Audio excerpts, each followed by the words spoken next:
U ovom videu želim da vam pokažem kako da povežemo unakrsni prekidač sa dva naizmjenična prekidača.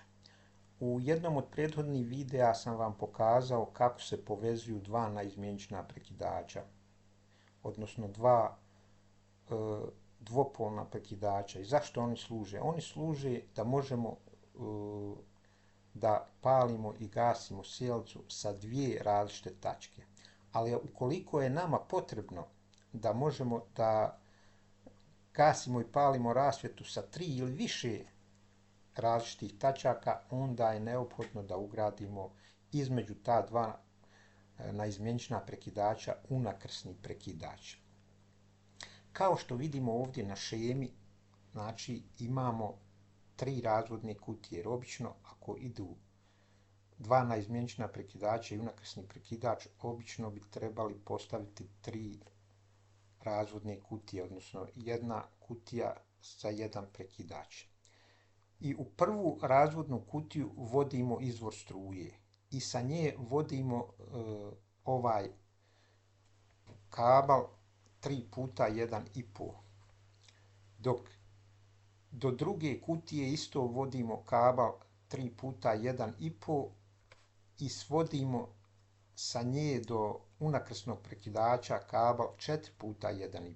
Opet sa te druge razvodne kutije vodimo kabel 3 puta 1,5 u treću razvodnu kutiju, sa te treće razvodne kutije vodimo na naizmjenični prekidač 3 puta 1,5.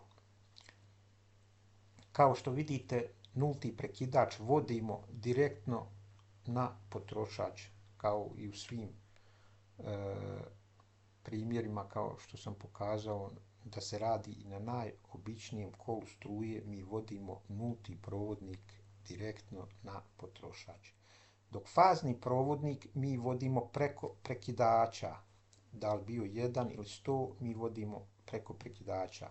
Znači, svodimo fazni provodnik na naizmjenični prekidač, pošto naizmjenični prekidač ima 3 priključka, znači na jedan vodimo kao ulazni fazni provodnik i ova dva kopčamo preko razvodne kutije na unakrsni prekidač.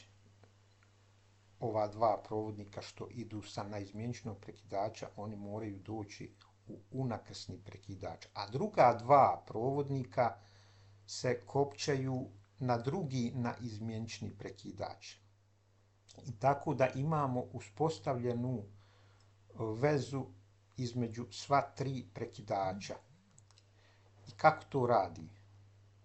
Jednostavno mi možemo, znači, da kada mi sada u ovom primjeru vidimo isključena je struja zato što je faza prekinuta. Evo, ako pratimo fazni provodnik, faza ide i ona je ovdje prekinuta. Ako mi kliknemo, mi automatski uspostavljamo kolo struje, to jest faza dolazi do našeg potrošača i vidimo sjelca gori. I sad ako dođemo ovdje na unakrsni prekidač, mi automatski opet prekidamo kolo struje, faza ne dolazi, kao što vidite, faza ne dolazi do potrošača. Onda dođemo do trećeg prekidača, mi opet palimo struju zato što smo uspostavili da faza dolazi do našeg potrošača. Mi opet ovdje ako kliknemo, mi gasimo, odnosno prekidamo. Ovdje ako kliknemo, mi palimo ponovo, odnosno gasimo, palimo, gasimo, palimo, gasimo i tako dalje. Znači, bilo gdje da dođemo od ovih prekidača, mi možemo paliti, odnosno gasiti našu sjelcu. I to bi bilo to što se tiče povezivanja dva naizmjenična prekidača sa unakrsnim prekidačem.